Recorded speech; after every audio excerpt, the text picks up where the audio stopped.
Dobrý den, vítám vás v kurzu Finanční gramotnost do škol. Moje jméno je Veronika Kalátová a dneska si budeme povídat, jak si efektivně a tak trochu i zábavně připravit přednášku pro vaše žáky, případně studenty na základních, středních a vyšších odborných školách. Já se v ekonomice vyskytuju už více jak 28 let a v posledních 6 letech se snažím právě cílit na vzdělávání ve školství.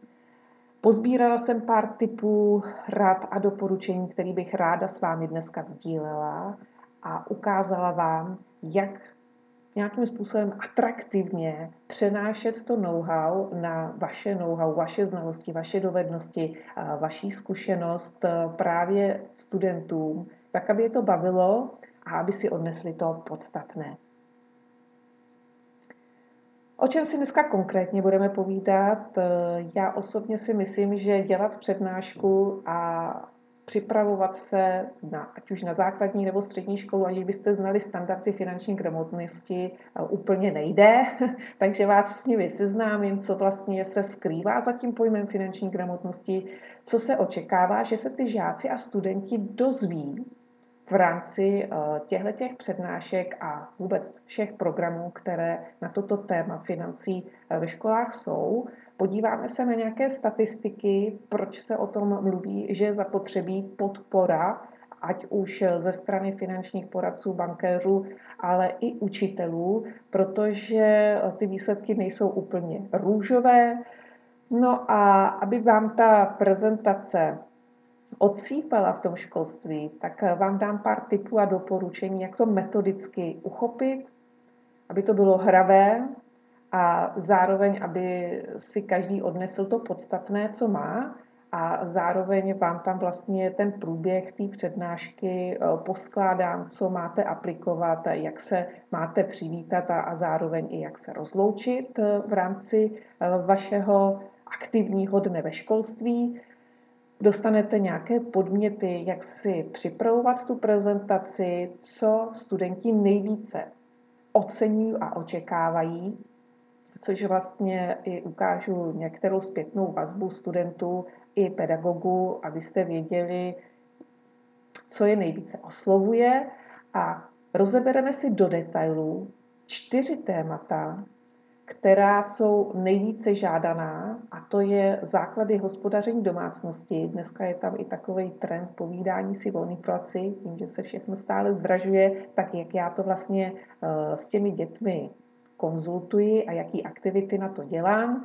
Následně si povíme základy, jak tvořit ty rezervy efektivně a rozumně, kde vlastně žákům a studentům jednoduchým příběhem o farmářích vysvětluji rozdíl mezi spořením a investováním a nějakým způsobem si sami hledají, která rizika chtějí podstupovat, v čem se cítí dobře, a další takový tipy, například jak vysvětlit mladé generaci, co jsou to investiční strategie, ale v podstatě to zase mám na konkrétním příběhu, na takovém receptu pečeme kachnu. Myslím si, že vařit se naučí téměř každý, pakliže k tomu má nějaký predispozice, a podobně to je vlastně s těmi investicemi. Rozhodla jsem se vám tady poskytnout i téma cenotvorba a základy podnikání, což také patří do finanční gramotnosti, neboli oblast obchodu a rozeznávat rozdíl mezi cenou a hodnotou. Je to asi nejvíce oblíbený program, který na školách dělám. Děti si to moc užívají a je to takový hodně hravý, kde mohou ukázat svoje kreativní znalosti, dovednosti a potenciál případného podnikání. No a na závěr si řekneme o úvěrové politice. Bez toho se neobejdeme. Studenti a žáci musí pochopit, že máme dobré a špatné půjčky a jak zodpovědně k úvěrům přistupovat. Já osobně si myslím, že to je už velice náročné téma. I to cítím od těch studentů a žáků, že se v tom necítí úplně jako dobře, protože je tam strašně moc nových slovíček a Není to moc extrémně zábavné, protože i ty příběhy jsou někdy smutné, takže jak já to okořeňuji, vám samozřejmě nasdílím, abyste měli dostatečnou inspiraci k tomu si postavit vlastní prezentaci, která bude bavit, zajímat a aby si odnesli to podstatné, co chcete.